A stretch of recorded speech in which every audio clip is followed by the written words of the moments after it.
تو اگر Malaysia vision 2020 کے ذریعے ترقی کر سکتا ہے تو ہم کیوں نہیں ایک روڈ میپ بنا کے ترقی کر سکتے ہیں؟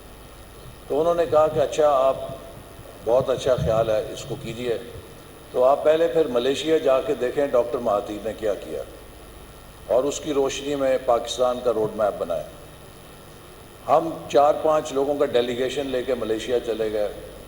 ان سے جب یہ سوال کیا کہ آپ نے یہ ترقی کیسے کی ہے، تو انہوں نے الٹا شرمندہ کیا۔ انہوں نے کہا ہم تو آپ کو 60s میں دیکھا کرتے تھے اور آئیڈیلائز کیا کرتے تھے، آپ ہمارا رول ماڈل تھے، ہم نے تو آپ ہی کو دیکھ کے ترقی کرنا سیکھا۔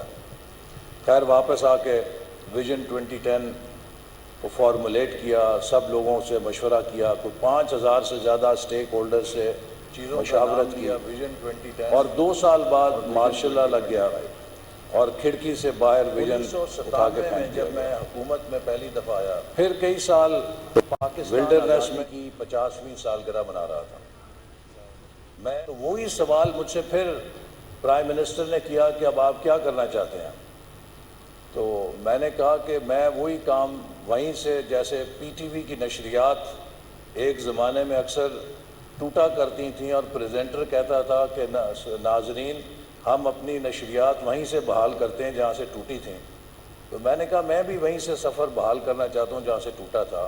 تو I would like to work on a new vision for the country, تاکہ ہم جو گلوبل چینجز ہیں ان سے الائن کریں اور اپنے ملک کے لوگوں کو آگے لے کے جائیں۔ ایک نہایت براڈ بیس کنسلٹیشن کی، پولیٹیکل کنسنسس پیدا کیا، پرویز خٹک صاحب، قائم علی شاہ، ڈاکٹر مالک، سب بلوچستان، سندھ، کے پی، ہماری حکومتیں نہیں تھیں، ان سب کو بھی آن بورڈ لیا۔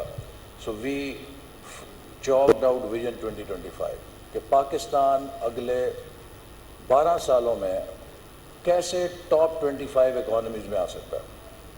اور جب ہم نے وہ ویژن کیا، سوشل انڈیکیٹرز بھی تھے، اکنامک انڈیکیٹرز بھی تھے، لوگوں نے مذاق اڑایا بھئی 18 گھنٹے بجلی آتی نہیں، ہر روز ایک خودکش بمبار پھٹ جاتا ہے ملک کے اندر، آپ کہتے ہیں ٹاپ 25 میں آ جائیں گے۔